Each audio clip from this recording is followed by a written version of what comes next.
1949 change of regime in mainland China and ending in the present-day China and America. With an elegant narrative structure, A Map of Betrayal presents a father and a daughter's journeys of self-discoveries across countries, continents, and cultures. A Map of Betrayal can also be read as I read it as a strong contrast to A Free Life. In A Free Life, we find the very humble protagonist Wu Nan, a noble soul, with a sincere effort to sustain his integrity, honesty, and individuality through many hardships when crossing cultures and difficult historical times. In A Map of Betrayal, there is no free life. The life is so difficult. It tells the story of a spy whose split identities and split loyalties, which also mean double betrayals, have tortured him until the last moment of his life. The novel is about espionage, diaspora, the identity crisis, alienation, infidelity in both politics and love, and above all, difficult moral choices. This is a very candid narrative about the most unbearable conflict coming from one's innermost, and in this novel, freedom is not a given, but has to be struggled for as if a life and death matter. Earlier this year, Ha Jin published a collection of his Chinese language poems, Another Space. This is the first time that Ha Jin chose to write and publish in Chinese, his native language. Before this book, all his books, around a dozen, I think, were written in English. Choosing which language to write, the native language or the so-called mother tongue, or the adopted tongue, a foreign language like English, for Ha Jin is not a small question. It's not just a choice in terms of the language or poetics. In the compare lectures Ha Jin delivered at Rice University, there's one lecture titled The Language of Betrayal. This is years before he wrote A Map of Betrayal. And he said, I quote from his lecture, the antonym of betrayal is loyalty or allegiance. Uneasy about those words, the migrant writer feels guilty because of his physical absence from his native country, which is conventionally viewed by some of his countrymen as desertion. Yet the ultimate betrayal is to choose to write in another language, no matter how the writer attempts to rationalize and justify adopting a foreign language. It is an act of betrayal that alienates him from his mother tongue and directs his creative energy to another language. This linguistic betrayal is the ultimate step the migrant writer dares to take. After this, any other act of estrangement amounts to a trifle. About 25 years ago, Ha Jin made that choice to write in English, and it's not an easy choice, it's not a small choice. Today, he presents A Map of Betrayal in which he reflects on the conditions and costs for a choice one has to make when confronting certain situations in which one's dignity, integrity is tested. So I invite Xue to read from the novel. Thank you, Mingwei, for such a really eloquent introduction. And in fact, some of the sentences I have to rethink about them when I'm back home. I didn't think of the structure, and you pointed out. In fact, there must be something complicated in your words. Okay, I'm going to read some pages from this novel, Map of Betrayal, and the kernel of the story here, the novel is based upon an actual event. In 1985, when I came to the States that year, I was a graduate student at Brandeis, and living in a graduate dorm. So there were a lot of Chinese grad students a lot of visiting scholars. And then toward the end of I think late in the fall, there was a big scandal, scandal in the news. A Chinese man, in fact, Chinese American man, who worked in CIA, was arrested as a top spy for China, and because he was at the time he had worked for China as a spy for so many years. He was, I think, was the highest ranking spy in China. He was a vice minister for national security, a very big job. And so as a result, we all thought he would be swapped back to China, repatriated, maybe with the exchange for other spies, U.S. spies, jailed in China. But it turned out that China denied to have any connection with him. And he committed suicide, killed himself in prison. And so there was a huge shock to me. And that event stayed with me. And so when, after decades, more than 2 decades, I thought about this, still it bothered me. And so I began to think how to write this book.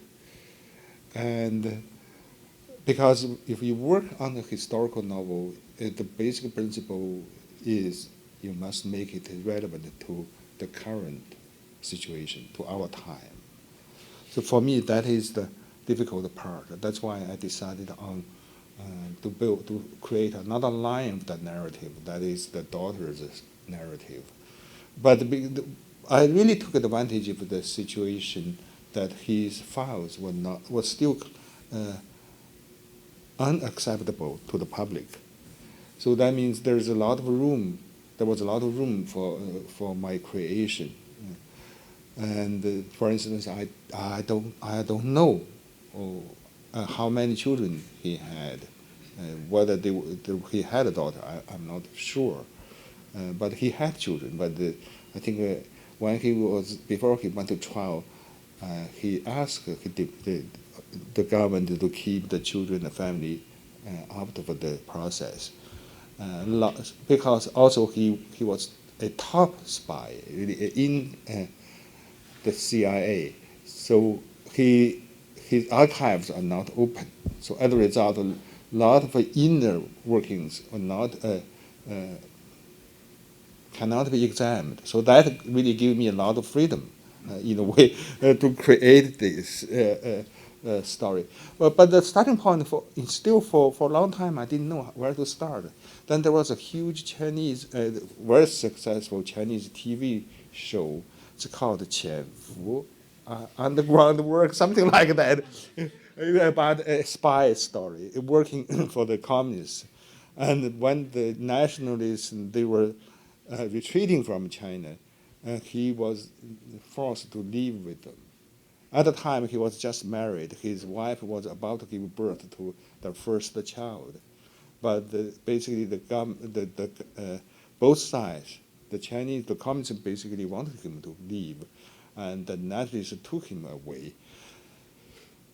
So the series, the TV play drama ends at the point where the wife was alone in the countryside, about to give birth to the child.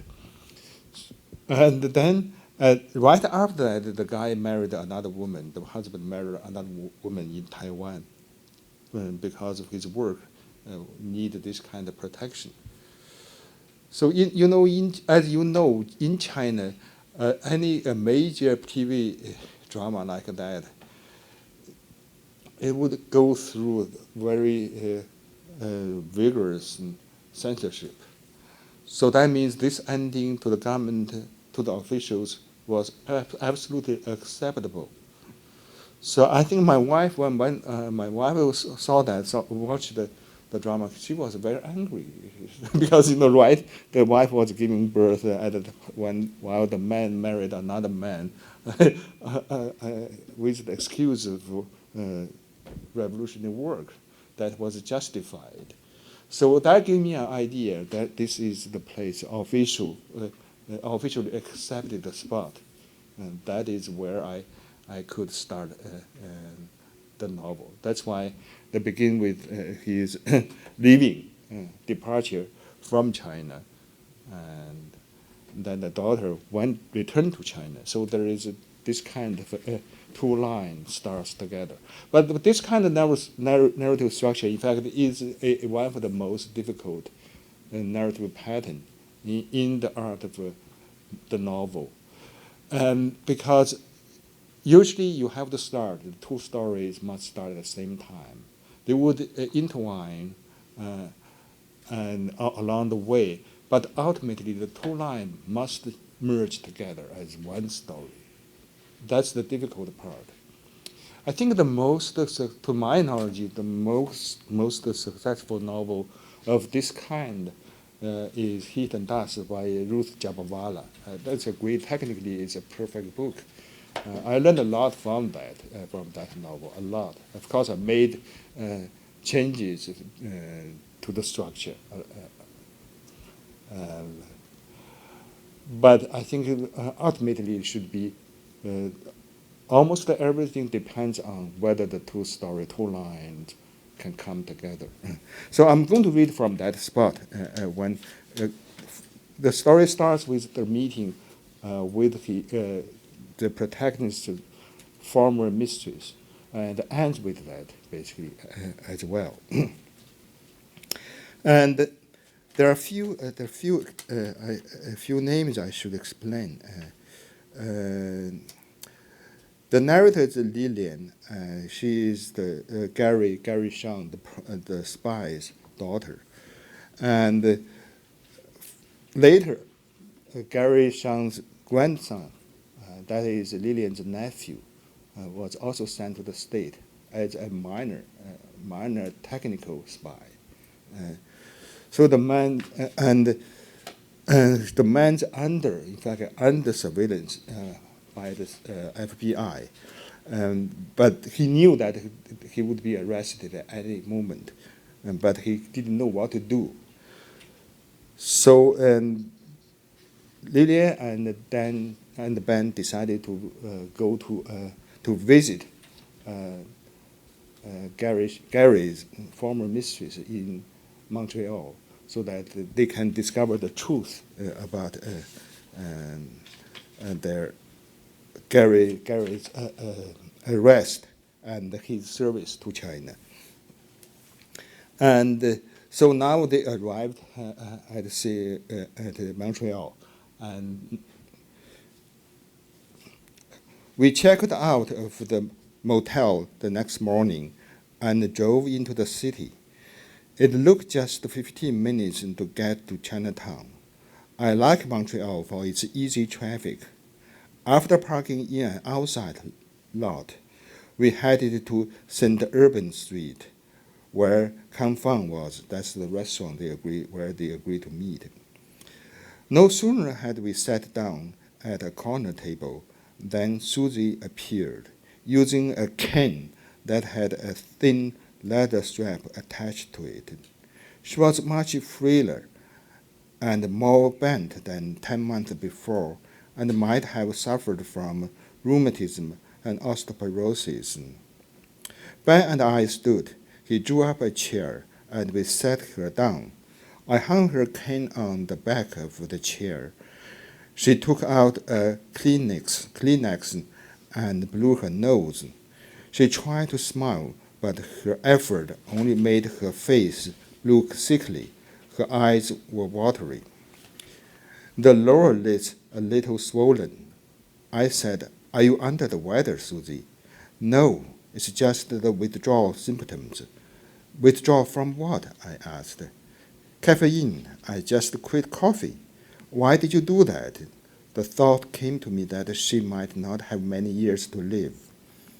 "I want to put my life together again." "Have you been dating someone?" I asked in earnest. "Get out of here," she cackled. "I quit sex long ago. I just want to live longer. When I was young, I thought I'd die before 60. And I wouldn't mind that as long as I was happy when I was alive. But since I turned 60, somehow the older I get, the longer I want to live. Guess I've got greedy. That's natural, I said. Life has become more precious to you. What a smart girl. That's why I like you much better than your mom. Ben poured her a cup of jasmine tea and said, Here, drink this, grand-aunt. You'll feel better. Indeed, a few swallows later, she returned to normal, relaxed with her legs folded under her. She grinned and her face creased, showing a coating of makeup. She glanced sideways at Ben, blinking her eyes, which had lost their almond shape and were almost triangular now. She's handsome like your dad, she said about Ben. You bet, I agreed. He's also smart like him. We ordered lunch. Suzie wanted only a bowl of wontons, saying she wasn't hungry and was happy just to see us. Indeed, she'd been beaming non-stop. We resumed making small talk. When our food had come, I said to Suzie, One question has been on my mind since we last met. How come my dad left her diary with you? Gary had a feeling that something bad might happen to him. He told me to say nothing about his career, a secret profession, to the investigators. Just play the fool and deny knowing anything. He wanted me to keep the diary and let nobody know of its existence. He had a sixth sense for danger. He wanted you to pass it on to me? He said nothing like that, but I assumed that would be his intention. Also, the diary could have become criminal evidence, so he wouldn't want the FBI get hold of them. Grand-aunt Suzie, Ben joined in. One thing I can't figure out about my granddad. Why did he kill himself? There must have been ways China would rescue him. Baloney! China dumped him, she said, twisting her mouth a little. I got a note from Gary after he was in custody. He asked me to go to Beijing and beg Deng Xiaoping to swap some imprisoned U.S. spies for him. You received a letter from him? I was so surprised that I put down my soup spoon. Yes, it came to me through the mail. How could he send you the letter from prison? Ben asked. It's beyond me too. Guess there must have been a secret agent who smuggled the letter out of jail and dropped it into the mailbox. Or someone who visited Gary might have brought it out for him. In any event, the letter reached me without a glitch, so I went to Hong Kong right away and got in touch with Bing Wen, Gary's handler, who helped me cross the border into China. In Beijing, I asked some officials to help me speak to Deng Xiaoping personally. Did you get to? Again, I was taken aback. Of course not. There was this man named Ding, a big shot in the Ministry of National Security. He received me in his office, but no matter how I begged, they wouldn't try to rescue Gary. Ben put in, that must have been Hao Ding, the Minister of National Security. He was in charge of China's intelligence service in the 80s. What did he tell you, grand-aunt? She said his country had nothing to do with Gary Shang anymore. To them, Gary was a traitor, a blackmailer. Being told me he just extorted $70,000 from our country. He wanted money for his wife, who wanted to purchase a bakery, because at the time Gary was planning to return to China. He wanted some kind of small security for his wife. That's why he demanded the Chinese government send the money to him. They sent it right away because they thought he was recruiting others. Ding told me he just extorted $70,000 from our country. What kind of money is that? Let me give you an idea. I make only $2,000 a month. That's 30 years' salary for me. Another man jumped in. Gary Shang got rich in the U.S. He was rolling in cash and always drove a Buick. But he was corrupted by capitalism, greedy like a snake that wants to swallow an elephant. The same man went on to say that Gary even had a bourgeois disease because anyone who ate coarse grains and vegetables every day wouldn't suffer from diabetes. I realized there was no way I could reason with them, so I asked to see Deng Xiaoping in person. They laughed in my face, saying I was out of my senses, and that Chairman Deng had no time for such a trifle. I got furious and yelled at them. Seeing me distraught, Ding revealed to me, to tell you the truth, there's no need to make such a futile attempt anymore. Chairman Deng was well informed of Gary Shang's case and already gave instructions. Let that selfish man rot in an American prison, together with his silly dream of being loyal to both countries. So Gary Shang blew his chance, and the case is closed. Nobody can help him anymore. Those were the final words I got from them. Then you came back and told my father that, I asked.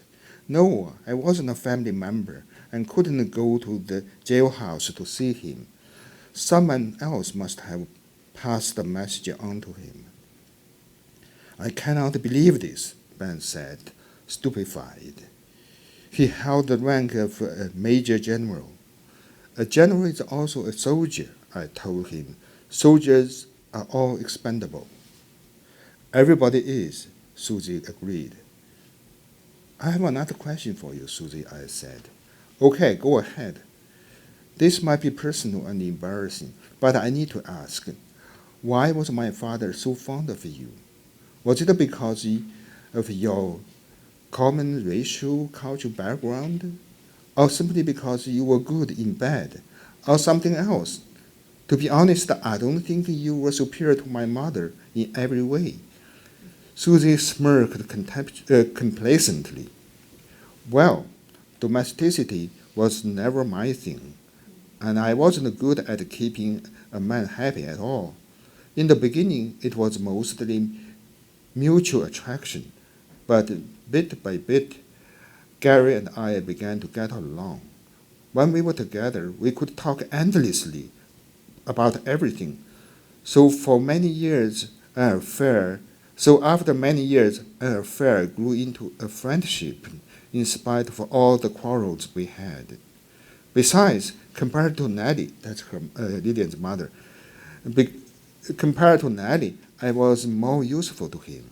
In what way, I asked, despite knowing of her secret trip to Hong Kong and her failed attempt to look for Yu Feng, the first wife in China. Suzie said, my uncle used to be a senior officer in Taiwan's intelligence service. That meant Gary could work for the nationalists at any time. I advised him to do that because if he was caught by the U.S. government, he could identify himself as a spy working for Taipei.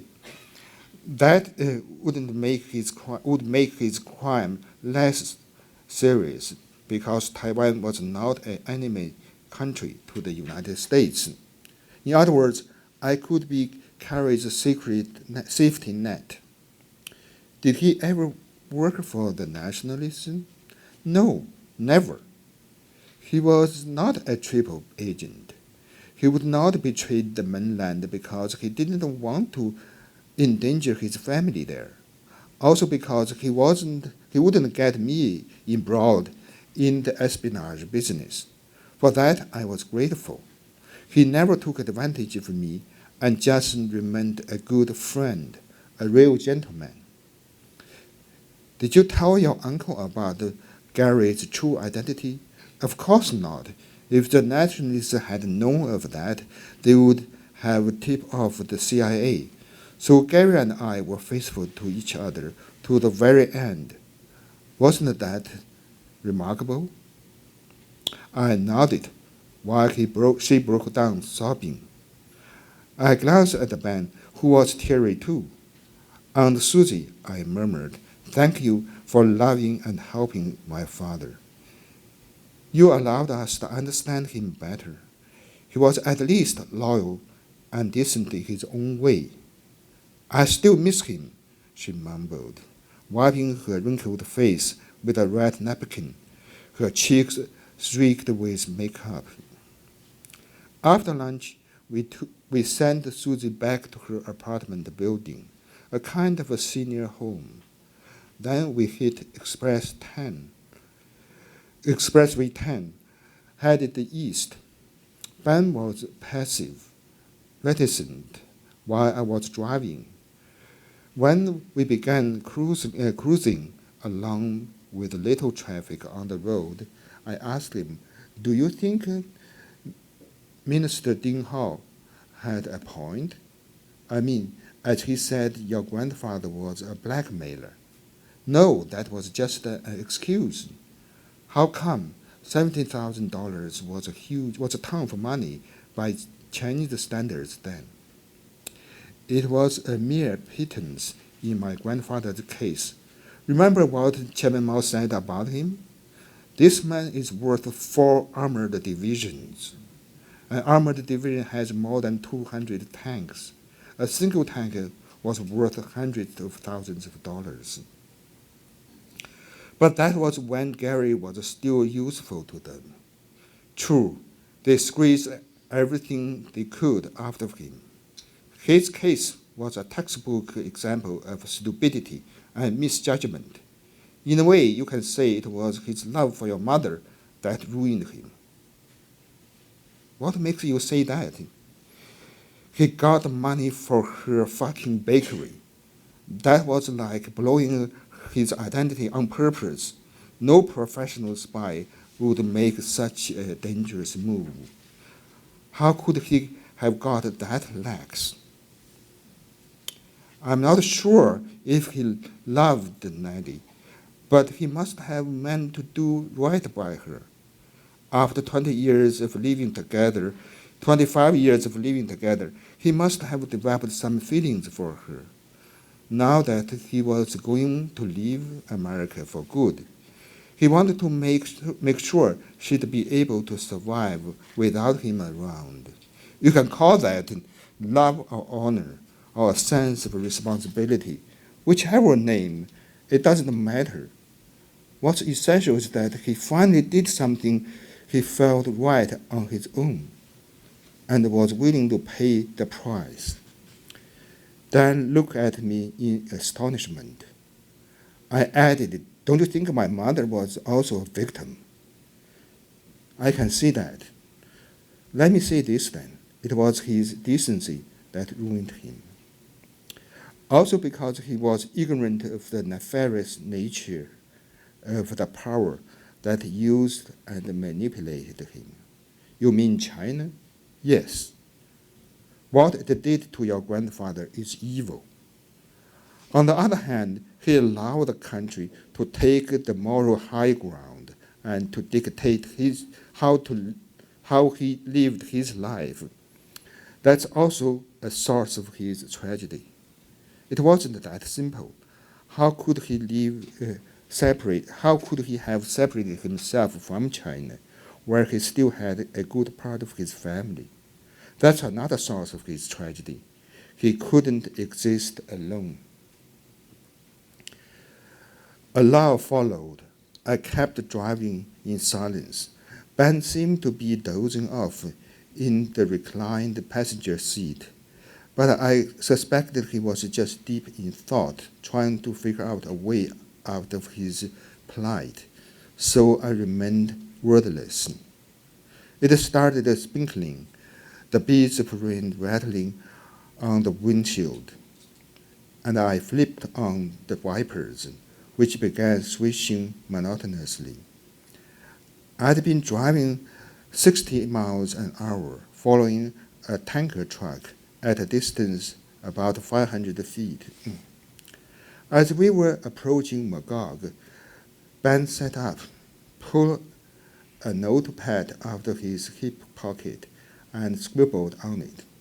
He ripped off the page and handed it to me. "Keep this, Aunt Lillian," he said. "What is it?" "An email address and a password. From now on, we should communicate only through this account. I already set it up. You just leave a message for me in the draft folder whenever you want to reach me. After I read it, I will delete every word. You must do the same. We must leave nothing in the account after we have read a message." "Why should we do that?" "This is a way to communicate without leaving any trace online. Email exchanges might not be safe. We just share the same account, known only to the two of us. Every time after you've read my message, delete the whole thing." "Is this how you send intelligence to China?" He chuckled. "It's one of the methods. There are more complicated ways, like classified codes and encrypted fax. For you and me, this should be private enough." Evidently, he'd begun making arrangements. Without action, whatever action he might take, it would be better than sitting tight with apprehension. So I didn't press him for details. After this, there's a short chapter in which, and there is a communication between between aunt and the nephew. But Ben took really a very drastic act that it also reflects another kind of betrayal. Okay, thank you. Thank you. Okay.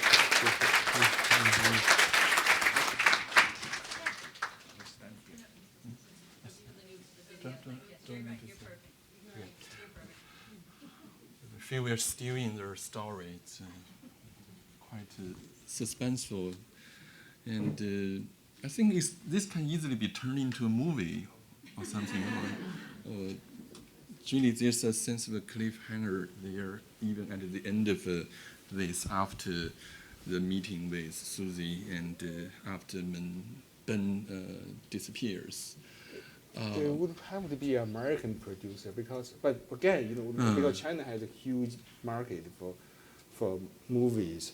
So as a result, any Chinese producer, they would, aim for the Chinese market. So that means any script must go through a censorship. So at that stage, everything by me will be stopped. Yeah, actually, I'm thinking of this as an American movie, not yes, a Chinese American movie is fine. Yes, but it would have to be partly shot in China. That's the difficult part. See, Waiting went through the same process. Even it has changed the 3 generations of actors. 3 generations. Originally, they thought they would shoot some scenes in Taiwan. They rented a place. Then they changed their mind. They would go to St. Petersburg. They also rented a place. Then the director, Peter Chen, moved to Hong Kong. So his career changed, basically. He only make movies for the Chinese market. So that's why the movie. So Peter Chen has been planning on shooting everything. He still says. Waiting. Yeah, he still says at any moment I can start. Everything is ready, but whenever he submitted the proposal, Now the censorship department wouldn't look at it anymore. They wouldn't evaluate it anymore because it was turned down so many times already.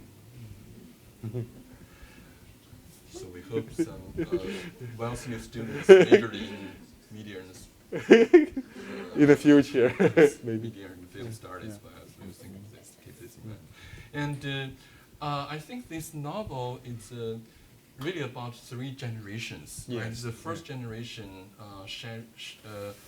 Gary Shang, he came to America first, and he didn't have a choice.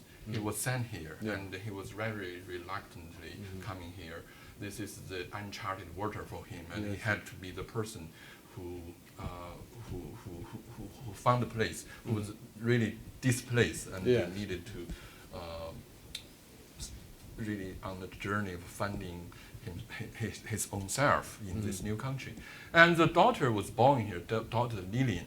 Yeah. She was born here, and she, if we see Gary couldn't have the opportunity to make a choice, Lillian did not need to make a choice. She was born here, she was raised here, she was very much in this culture. When she went back to China, she looked at China through American ways, and she, through understanding her father, she also tries to understand herself better in a certain way. But there's her father, this is like a map for her to look up, and that's not a map. That's not like the map of ideal map of because it's called, the novel title is A Map of Betrayal. Yeah. So it's not like a map of a reliable truth, but rather a map that she needs to explore little by little, and she needs to find what is truth, what is mistruth, and what is the sources that she needs to piece together to understand what really happened. And then the third generation, Ben, the nephew, he seems to have repeated the grandfather's, like Ben is Gary's grandfather, grandson, and Lillian's nephew. So he seems to have repeated the same path of Gary, but he, in the beginning, he thought he didn't have a choice, but he's gradually, by encountering Lillian and then Suzie, he could possibly make a choice. Then he's also looking at the map.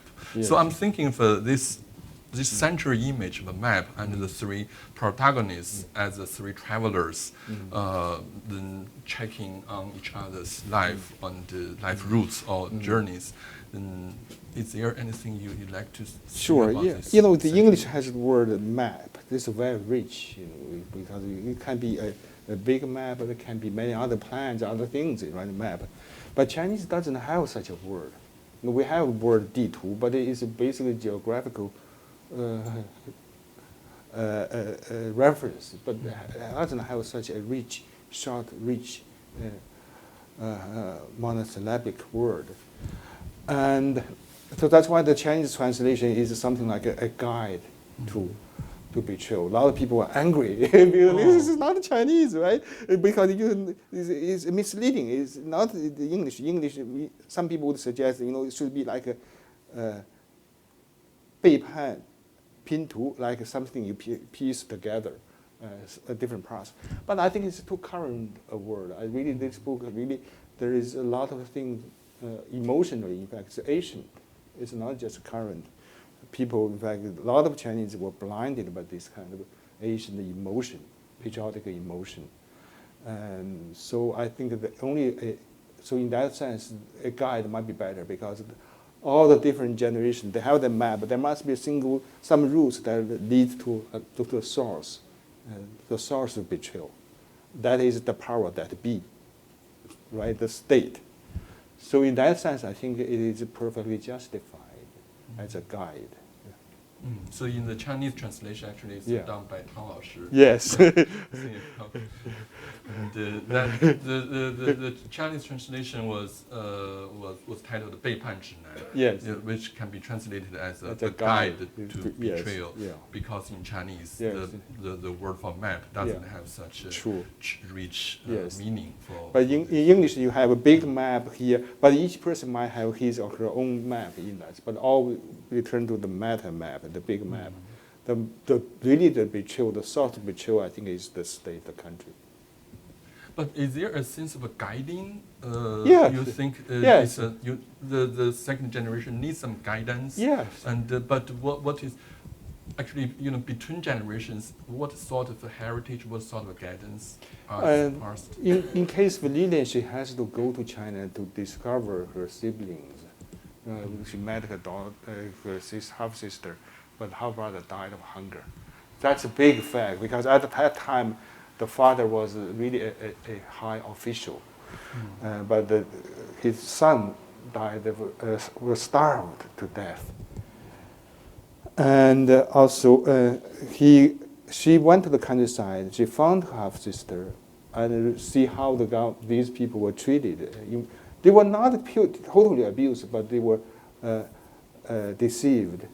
They were manipulated, but they were helped at a different stage as well.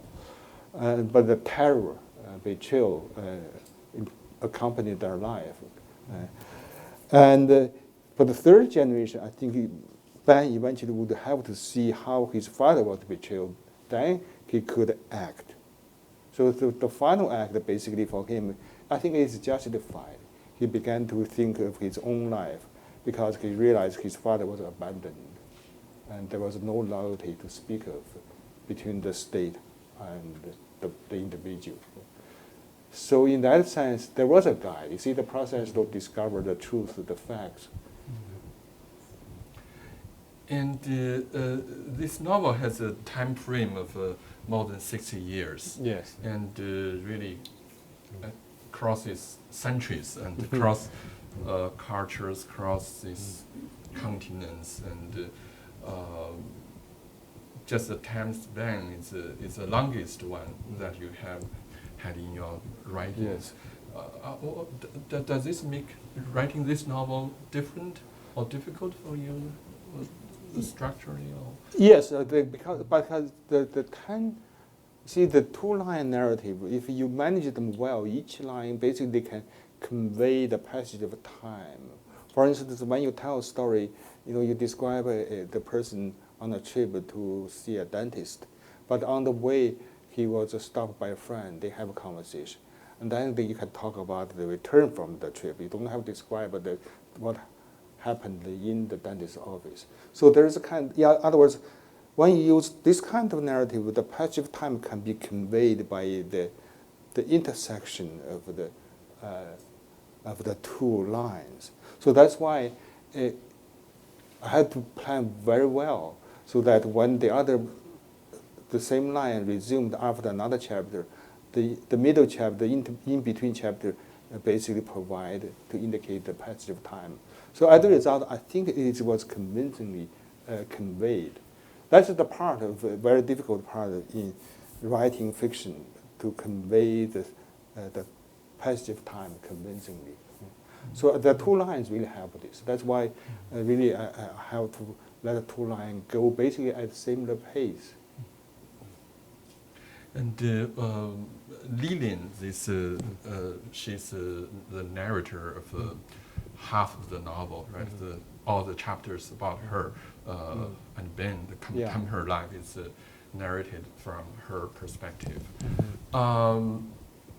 She seems to be very calm, and though we can detect occasionally some emotional turbulences when, for example, when she first met Suzie and tried to defend her mother, or when she was riding the boat with Ben, that there's a moment of some affinity between them.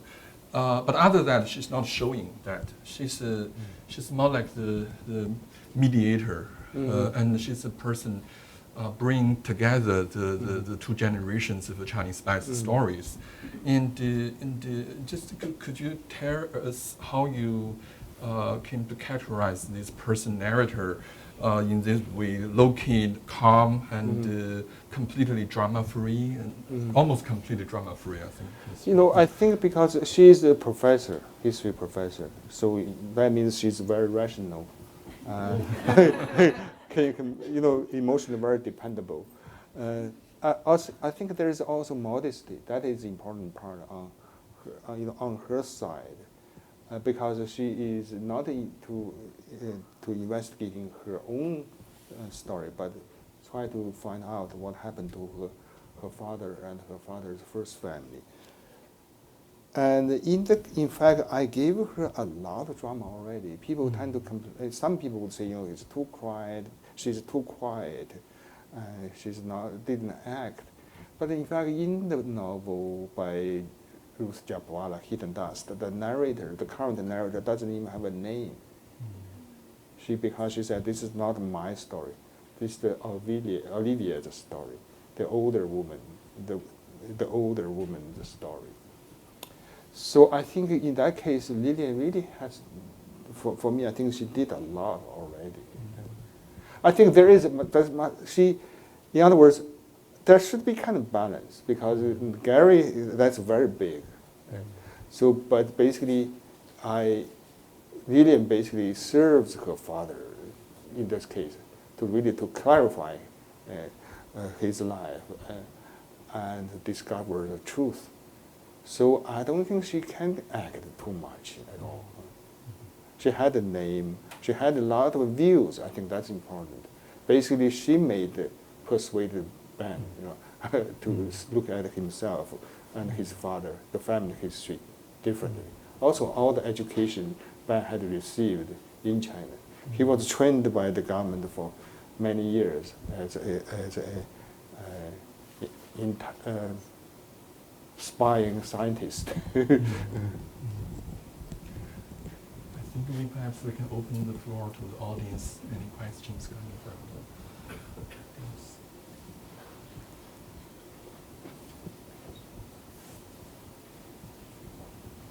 Yes. You once mentioned in one of your books, like every book is a kind of departure, every book is a step forward, a move away from the past. I was wondering for this book, where does this book bring you to new places? Like, what kind of new places does this book bring you to? And is it a stronger alienation from China, or it's more ambivalent and difficult, or more complex emotion? I think more complex, I would say. But the book, in fact, some chapters were sent in Okinawa, where I've never been, but I read a lot. I looked at a lot of photos, looked at a lot of fiction, in fact, written by the local writers, so that I could have a sense of the texture of their life, details. For instance, they would mention Satsuki grass, all the local things. The house would have black tiles. So I did that kind of work. But DC, I've been DC a few times, but it's still the good part of it is set there. That's a new place. But emotionally, I think it is a departure from previous. In fact, Mingwei said very eloquently about the difference of this book from Free Life. Free Life is purely a young, fresh immigrant, right? Who want to live to become an American man in his own way. Try to make the use of freedom. Try to embrace it with a lot of fear and bravery. But I think Gary in this book, I think this is more meaningful to the Chinese. I think especially that's why the Chinese translation is well received in the diaspora. Why in the mainland completely they kept silent about it. Publishable. No, nobody would mention this book. So in that sense, it really emotionally more resonant to a lot of people, because this is a major event, and a lot of Chinese still have the memory And with all the Russian spies last year, they were swapped back to China and became celebrities. You see the difference. So the note, keeps the resonance, keeps coming back to people's mind. So in that sense, it is not an old book. It is very current.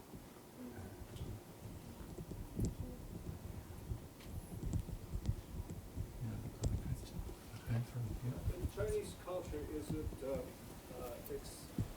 it acceptable for someone like Lillian to come back to China and be accepted by his first wife as closely as she was?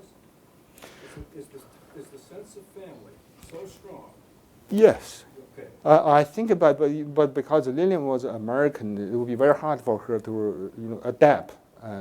But this. Yes, even strangers. A lot of Chinese people, common people, a lot of them are very generous. In fact, there was a student, a Chinese student, who went to London to study, and he was sick, and an old man helped him, and then he lived with the old man for some years. Then when the young man returned to China, and the old man had a stroke, nobody could take care of him. The young man took the old man back to China, basically lived with him as a family member. It happened in many places. Things like that happened. Events like that happened, and I think it is entirely possible. Yeah. I think at least they would accept, even they could live together. They accept, emotionally, mentally, socially accept Lillian as a family.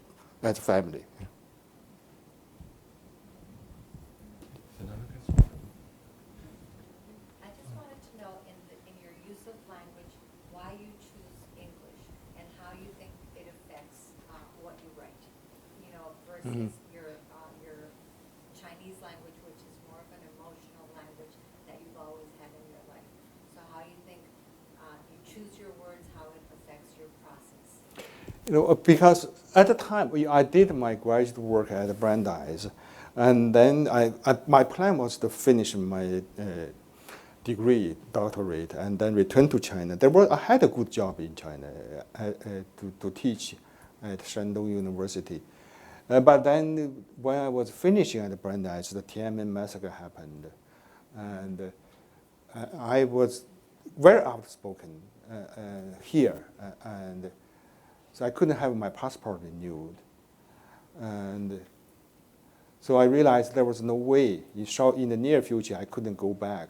Then my son came out. He was 6 that year. It came to me, in fact, at the airport in San Francisco, because he was not allowed to switch planes. We went to San Francisco to meet him, and then at that moment it occurred to me that he must be American. Because for me, there was at the time, I was angry at the Chinese government. I envisioned a cycle of violence gratuitously, because all this kind of violence and bloodshed didn't serve any purpose. So I didn't want my son to be caught in that cycle. Very simple. At the time, I thought he must be American. That means I would have to stay many years in the States. But mentally, I wasn't ready for that, because I planned to return to China. And then after graduation, I had to look for work. Basically, I couldn't find any work in Chinese. All my degrees were in English. In fact, there was an opening at Wellesley. I applied. I couldn't get close because a lot of applicants, they have PhDs in Chinese, and so in the States you might have professional training certificate, just credit for that. So I couldn't get close. I couldn't work in a Chinese restaurant. I always work in American restaurants, because at the time most restaurants were run by Cantonese. They hire people who could speak the dialect, so there won't cause any confusion in that case among the employees. So that's basically a matter of survival. But it was not randomly decided. In fact, I thought for a long time about whether I could write in English. because I had been studying poetry and literature. I knew there had been a grand tradition in the language in which some writers, non-native speakers, with effort and talent and luck, became essential writers in the language, such as Conrad and Nabokov. So there was nothing new in this, in other words. So the road is there, but it's up to me to see, and to try, and to test whether I have the luck and ability. So that was basically the major reason. Of course, there was a lot of pain and suffering, a lot of uncertainty. But at some point, Frank Bedard at Wellesley, he used to teach at Emory, at Brandeis as well. So we worked together. So he helped me a lot, because I started with poetry. One day I figured out, I told him that certainty is not a human condition. That's what I said. In fact, later I would say, uncertainty is the price you pay for freedom. At the time, she said, "You're right. You have to think. You have to take some risk." So after a year, I decided to write in English. Of course, in the beginning, I was very aggressive because I have to suppress Chinese. I was a professor in the English department. Any publication in Chinese would not count. Very basic, how to focus, how to be very dedicated to publishing in English. But gradually, I think, as I'm getting older and having written more books, I realize. But I often, even when I was writing in English exclusively, I would always emphasize my work would be very meaningful to the Chinese. Translatability would be the standard of my work. So I had never changed that position. In other words, I never break. In fact, I have never broken from Chinese. And so that's why lately I began to write poems in Chinese. And I think it was another step. But doesn't mean I abandoned English, because I would rewrite some of the poems in English. A question from this. Yeah, like some people say language is a way of thinking. So like in this novel, The Map of Betrayal, there's three generations, like the Gary Chan, the first generation, obviously, who was a Chinese, and his daughter, Lin. So I was just wondering, like, what's your mindset? Like, you want to express the story in English, obviously, but there's so many Chinese elements in the story. Sure. So what's your mindset of creating this story, or in a Chinese way of thinking, or in a English way of thinking? Like, how to convey those Chinese elements in a English way? Yeah, I think yes. Of course, the language affects your writing, your perception, sensibility a lot. But doesn't mean a story cannot be translated, right? A lot of things. In fact, there are a lot of words and the things, they are entirely transparent. So that means I have to figure out to what degree the Chinese elements should be brought into English, because I'm working in English. I have to have an abstract sense of the English year, how much the English year can absorb, and can take this. I can't put all the Chinese, for instance, if you talk about a Chinese idiom, a phrase, it doesn't have the echo in English, so you can't do that, right? So that's why I have to, basically it's only case by case I can decide. There's no principle. The only principle is translatability. So in other words, when I write English, I try to use the resources in Chinese to make the English slightly different. In other words, try to enrich it a little bit. I've been working on poetry. I understand the principle of poetry. That is, ultimately, a poet's value is judged by what you can add, you can contribute to the language. So I was always aware of that. That's an important part. But I can't abuse this freedom. If you bring in too much, you laid over and over all the Chinese stuff, you ruin everything.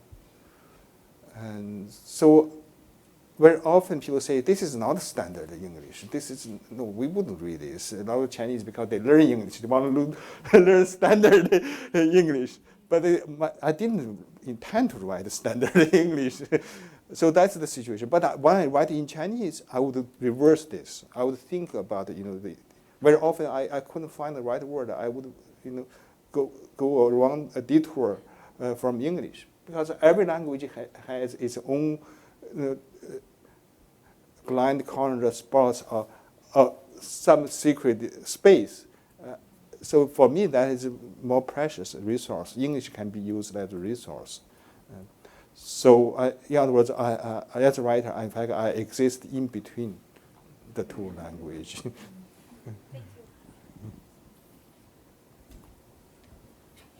You have another question?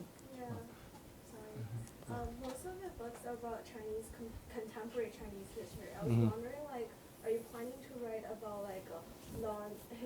Asian history of Chinese stories, and also some more Americanized stories? Is that part of your future plan, and what might be the future direction? I'm not sure, because my wife has been very ill in recent years. It's very hard for me to inhabit a novel project. So that's why I began to write poetry. And I think I will write less fiction. I would write more poetry. I think that is my first love, in fact. I want to write. But this is a different project, because originally, last winter, not this winter, last winter, I began to write some drafts in Chinese, and then I thought I would rewrite them in English to make finished poems. But once I began writing in Chinese, I realized this was not right, because these should be finished poems in Chinese. So that's why I began to write poems very rapidly. Basically, I wrote a book of poems last year. But what happened, I think I was a little bit rushed, honestly, because I was afraid, because this is new ground. Whether I could go, how far I could go, I was unsure. But English, to write poetry in English was another big uncertainty, because poetry is harder than novel. You must have all the weight of the language with you. But I could have all the weight of Chinese with me. I do have. I have a lot of certainty when I write poetry. So that is a big discovery for me. So I realized I could use this as a base, try to be a poet in both languages. You have to figure out the way, how to survive, find a new space, a new way out of your predicament. I think there, people very often say, the guy can't write about contemporary current China anymore. In a way, it's true, especially small things, details. Because I was prevented from returning to China for 3 decades. So there was a sinister effort try to suppress you as a creative writer, to make you less relevant. So that's why I'm writing in Chinese. I don't need to know, the noise in China to write good poetry. So basically, it's kind of another adaptation to my own circumstances. Another. Did you work with an editor for your novels? And if so, was that editor helpful to you? And for English, English is more. I think it's more rigorous, the editing process. You always have one editor, and then you go to the copy editor. In my case, my feeling is always the copy editor can do a lot. The copy editor will say, maybe this word you should replace by another, or cut the comma, something like that. Basically mechanical things. My editor, I work with different editors, many in fact, because my first 5 books were all published by small presses.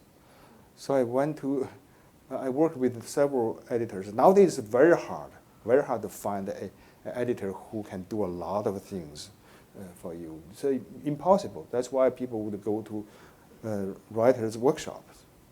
But that's why you learn how to edit your manuscript. And I think the copy editor would do a lot, not my editor. Editor usually would say, maybe, I think I remember Free Life was much bigger than that. Let me give you an example how the editor basically works. I think she told me, cut 100 pages, that's all. So originally very big, huge manuscript. Of course, I'm not pleased by that because I always hope the editor can do more. But the editor has their own schedules. So the same editor for this book, she went over the manuscript, but she didn't suggest anything. But her assistant he took a degree, had a degree in critical writing.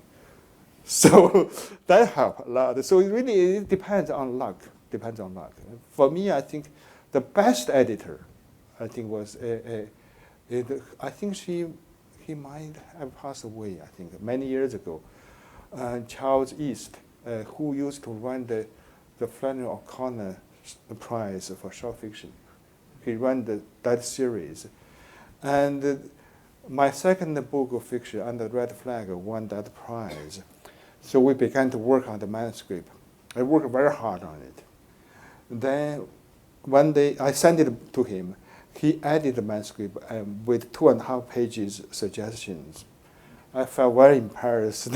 So when we talked on the phone, I said, I worked so hard, still there were things to fix. And he said, don't feel bad about this.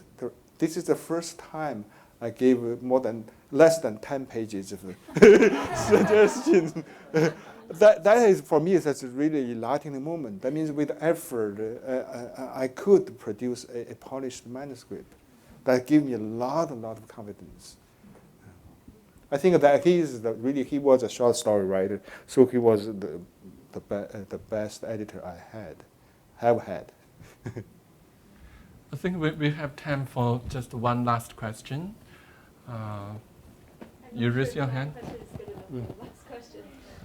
Do you read your translations? Because apparently you let somebody else to translate your novels. Mm-hmm.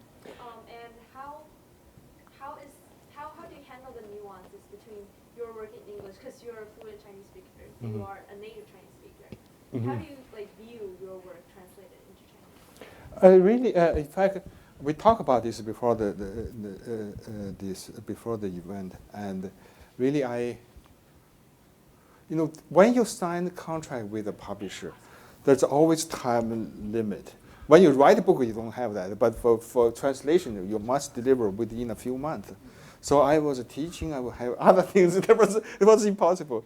Luckily, so that's why very often I ask others to translate. And for this book, for instance, I didn't know Tang Laoshi, Chu Yan at all. And I saw her translations of Raymond Carver and Jupiter Lahiri in Chinese publications. So then I discovered she was in Wellesley. But I had no knew for a long time. I said, "Did you know this person?" That's my wife. So that's how I made the connection. So, but once that then you can't start. You can't ask people to start a project until the book is actually purchased by a foreign publisher, because you can't let people work on it without being paid. So that's very important.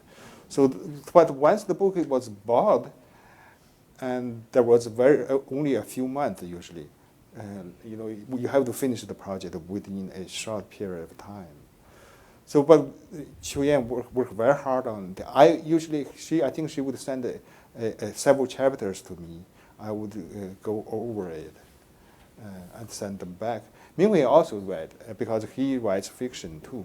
So I think I was confident. I was very confident in my for this book, because I knew it was in good hands, capable hands. But I think there was one part. Waiting really was the guy Jin Liang. He translated 3 of my books. Before that he never translated anything. But I found that I saw his article on waiting. I thought there was a strength. and the peculiar rhythm in the writing. So I asked him, he was really loved the work, but he got free really very, he was really, he put in his own idioms here, there was a lot. So that I had to restrain him and talk to him. But on the whole, I'm grateful to all the translators, really, and within that span of period of time, they really did their best.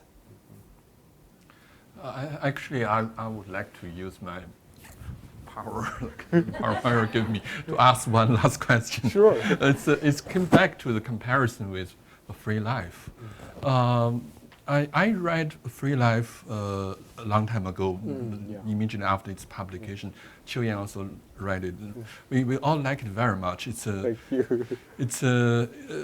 I mean, with the poems added to it, it almost looks like a Dr. Zhivago to me. It's an epic, really an epic about the exodus of a Chinese young person coming from China and trying to settle down in a new country, and I can also feel it's autobiographical in a certain sense. You mentioned a lot of details that made me feel it's taken from your own life, as if the beginning, the meeting with the son coming from China, and also driving all the way from Boston to Atlanta, right? All those things are beautiful, very vividly in my mind. And in A Map of Betrayal, I also think of the question, from the first time I read the manuscript, I thought of a Free Life. Ever since, this novel is like the opposite of a Free Life. It's arrested, with a lot of the troubling. It's really Gary is prisoned by this life. Yes. But in another way, I see his struggle and the split identities or split loyalties. In a certain way, it actually creates some space for him to form a new self that is different from the one that we saw in the beginning. Yes. So then that's why I thought the Map of Betrayal, this title is very brilliant, and then the other generations, younger generations, they look for their own, what they are trying to find in their own way. But there's already a map drawn by Gary. And Gary eventually ended very tragically. He died. I know this is based on the real story of Jin Wudai, because Jin Wudai, the communist spy who was caught, he chose to commit suicide. But if it were not based on the real event, do you think there's any room for him to I don't know, it sounds like a stupid question, but I'm just speculating if they were become a free man. Right? I think it's very hard because his mentality was framed already, and also he was trusted. He trusted the government. Keep in mind, no free life for him. No, for him. He's a general in China, so that's why he was eager to return to China. He would live a very comfortable old life because he taken care of by the state. He would have his own chauffeur, cook, and in the secretary, a different kind, a very privileged life. But here, he would be just a regular translator, like a clerk. So that's why he was terrified by the American senior homes. He told, you remember on the trip, he told his wife, I would kill myself if I would have to go there, to be wiped by others. And so I think for him, there was an illusion, both personal and political and social, both from above and from himself. This is a different kind. That's why I said A Map of Betrayal is an older story. It's not just 2 or 3 generations even. It resonates. A lot of Chinese are possessed by this emotion, partly because religions were banned and destroyed in China, in Chinese history, not only by the current government, many over centuries. So as a result, a lot of people, they take the state to be God, to be a deity, where they can cast out the religious longing and the feelings. So this is a different kind of psychological or political issue. I think the book really addresses the key issue in Chinese history and politics. That is the individual versus the state. A theme is very, most Chinese writers cannot write about this because the censorship, the government would not tolerate this. But for me, I think this is the major thing. Look at modern Chinese history, one case after another. So the individual people were used, abandoned like garbage. So that's why the grandson, the reason why I want the grandson to make his own choice, basically, is also there is a kind of, I think it is truthful. There is consequences. I think all the Chinese leaders, they should keep in mind, whatever decision you make, there will be a lot of consequences. They think you can use forces to kill the civilians. You can abandon the individual who served your cause for a long time. Then there will be consequences after this. So I think that's why Ban's act is not just his own. You are right. That in a way embodies the younger generation, the future generations. All these kind of choices and mentality basically were, in fact, what further development from the wrong decision or the criminal evil decisions made before. So in a certain way, Wu Nan is a stateless person, and Gary is a person who sort of a bond with the state. Yes. And then Ben is becoming a stateless person. Sure, So he has freedom. Yes. So this really, thank you again for. Thank you. Thank you. Thank you very much. Thank you all.